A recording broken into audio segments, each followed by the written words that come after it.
कलिरे कल्कि रूपे उदये तेणु से रूप को करू लये पंच सखा संगत घेनी नीलगिरी शिखे विजय स्वामी कुहुड़ी जोगु 7 दिन 7 राति सूर्यचंद्र देखादेवे नहीं घन अंधार मध्य यही शेष युद्ध बा प्रभुंकर लीला चली हाल किसी जोर व्यापी थी किए क्या सहाय हो पार नथिव चाहिए भी पृथ्वी नष्ट भष्ट हो जाऊ चाहूँ चाहूँ पुणी सूर्य चंद्र और नक्षत्रमाला लक्षण देखादेव आ पृथ्वीर जाति मान मध्य क्लेश घटव। अच्छा समुद्र तरंगर गर्जन तर्जन सेतु मैंने हतबुद्धि हे जन लोक डरे एमती गर्जन कर समुद्र कहीं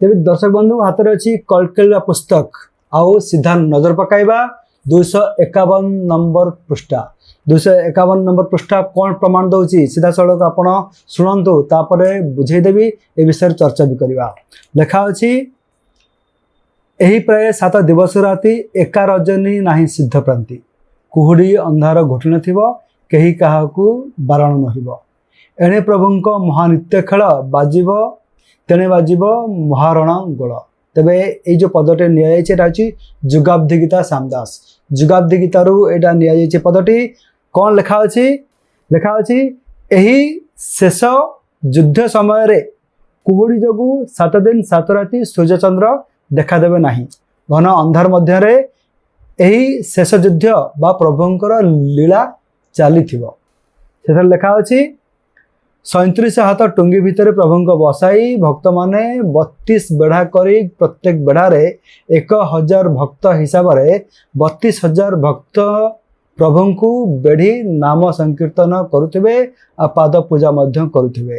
तेबे सबुठ बड़ कथा लास्ट लाइन तापर नजर दियंतु लेखा अच्छी यही समय बृहस्पति वृष राशि थे तेज सीधा सड़क प्रमाण दौर कल्किला पुस्तक 251 पृष्ठा आज चर्चा से विषय रे प्रभु को अवतरण केमिति हेबो से विषय आज चर्चा सांगे जोड़ी मालिक गवेषक आउ कल्किला पुस्तक रचयिता श्री पुलिन भेटी पंडा आप स्वागत करुच्ची जय जगन्नाथ।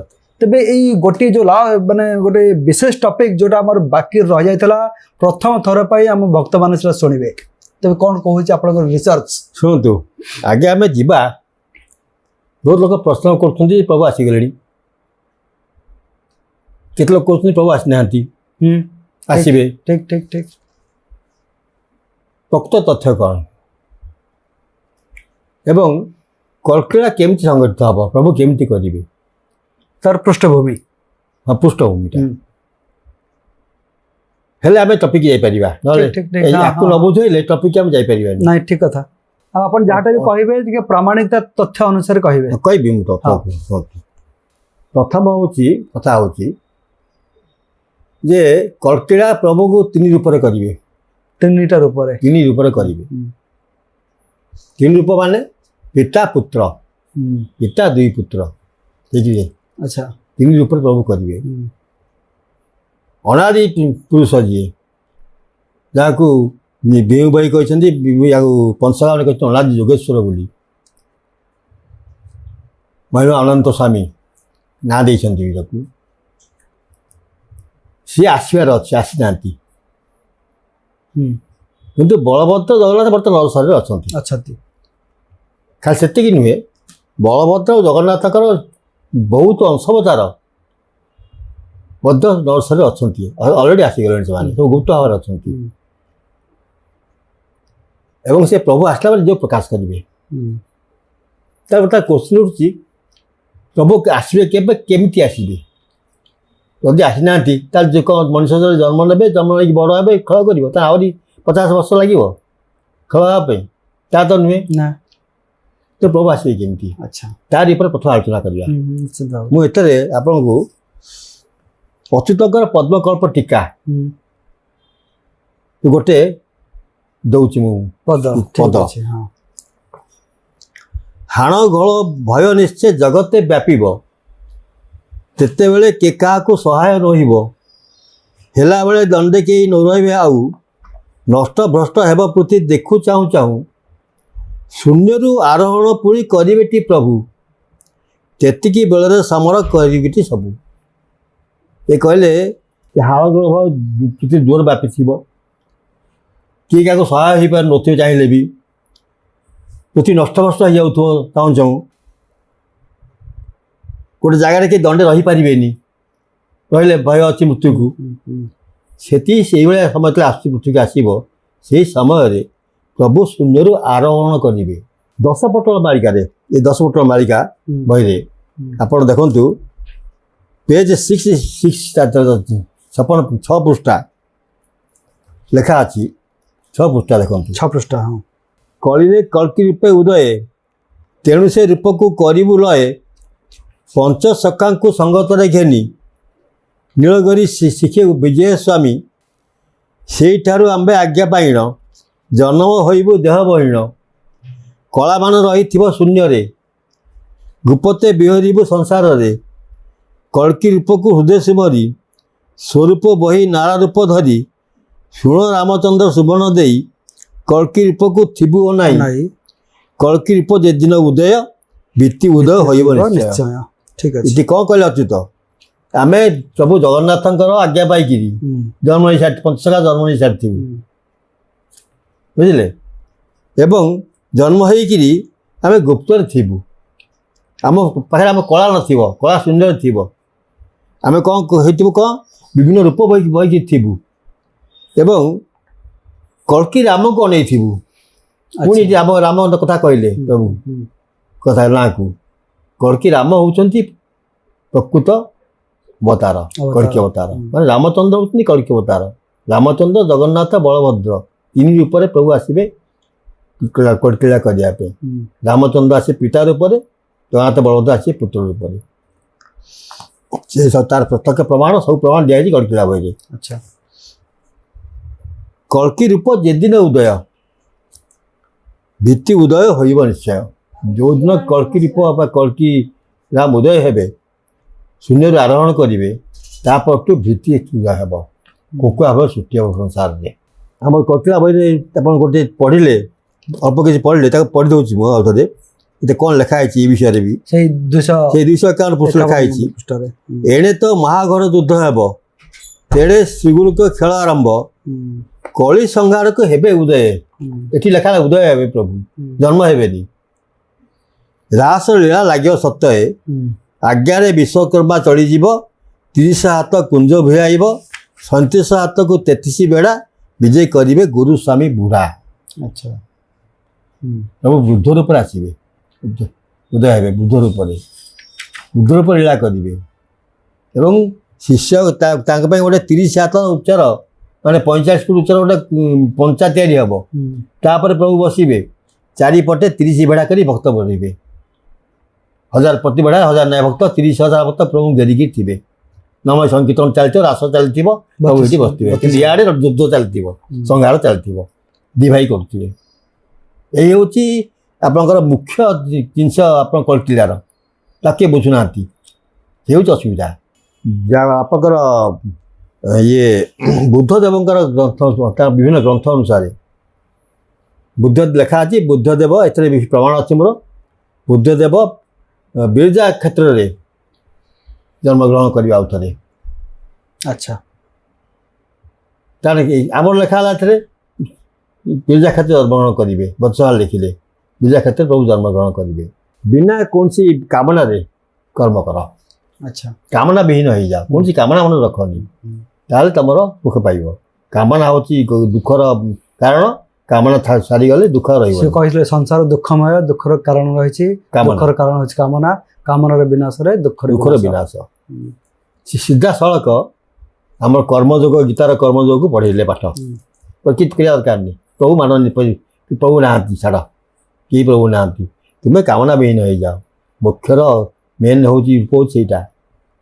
ଯେତେବେଳେ ଆପଣଙ୍କର କୌଣସି କାମନା ରହିବନି କୌଣସି କର୍ମ ପଛରେ, ତାହେଲେ ଆପଣଙ୍କର କୌଣସି ପାପ ରହିବନି କି ପୁଣ୍ୟ ରହିବନି। ଯେତେବେଳେ ମଣିଷ ପାପ ଆଉ ପୁଣ୍ୟ ଉଭୟ ଶୂନ୍ୟ ହେଇଯିବ, ତାହେଲେ ସେ ମୋକ୍ଷ ଲାଭ କରେ। ଯେପର୍ଯ୍ୟନ୍ତ ପାପ କୌଣସି କର୍ମ ଥିବ ପାଇବା ପାଇଁ ବାକି, କି ପୁଣ୍ୟରେ କୌଣସି କର୍ମ ଥିବ ପାଇବା ପାଇଁ ବାକି, ସେ ପର୍ଯ୍ୟନ୍ତ ଆପଣ ମୋକ୍ଷ ଲାଭ କରିପାରିବେ ନାହିଁ। ସେଇଥିପାଇଁ ସେ ଏକଥା କହିଲେ, ବୁଦ୍ଧଦେବ କହିଲେ।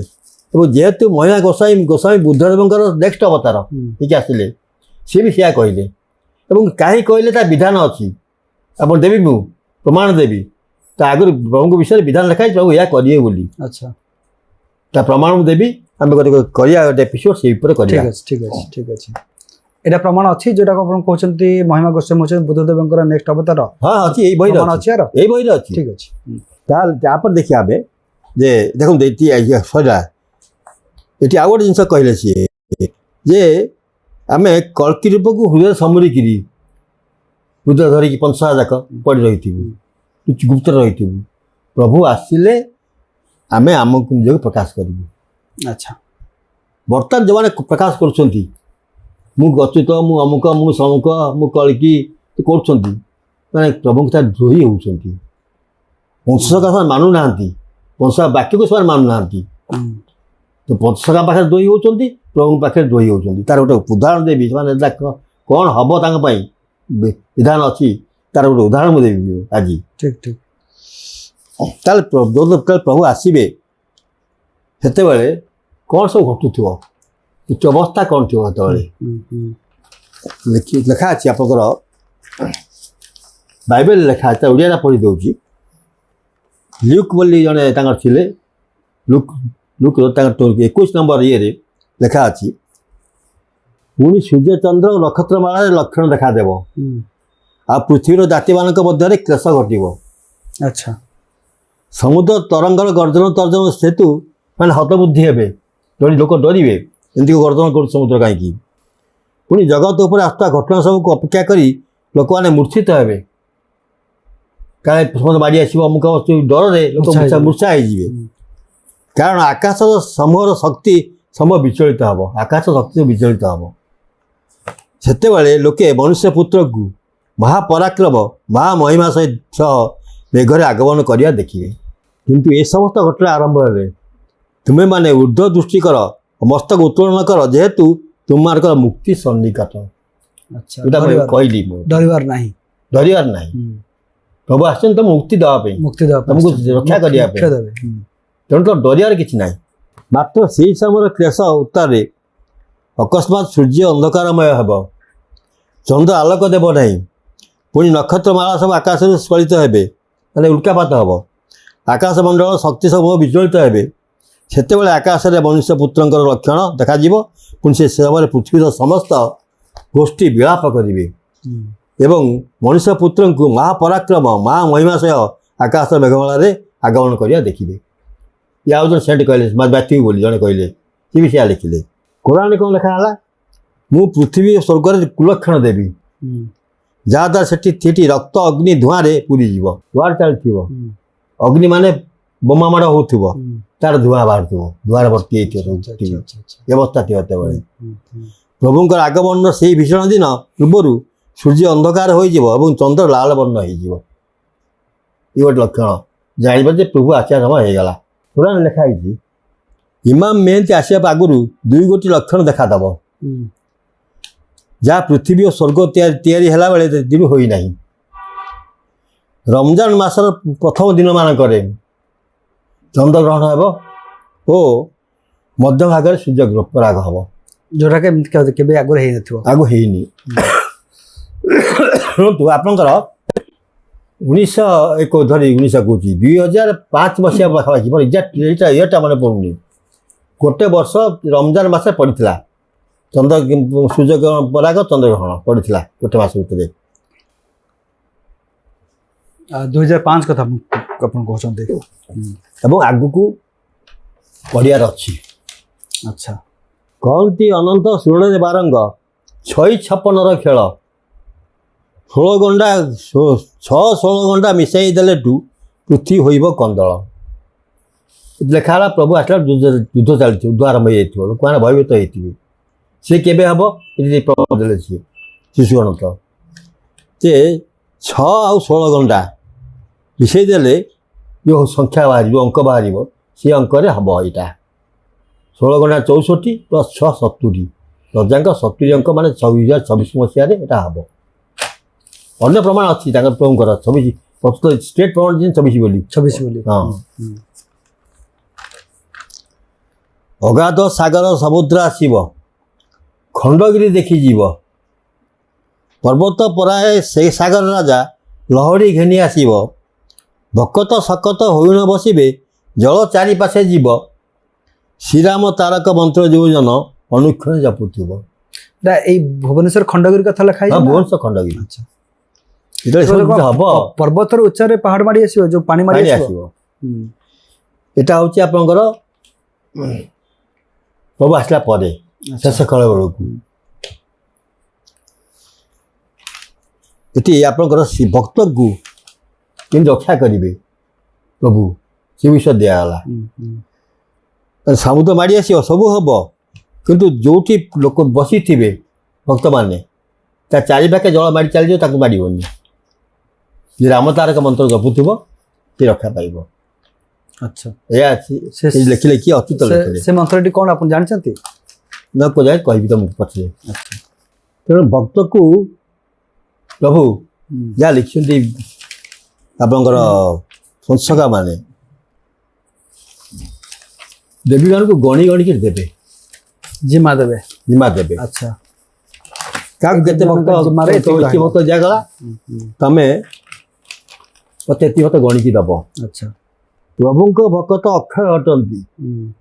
ସିଧା ଲେଖିଲେ କିଏ ଆପଣଙ୍କର ଅଚ୍ୟୁତ ଲେଖିଲେ ସିଧା।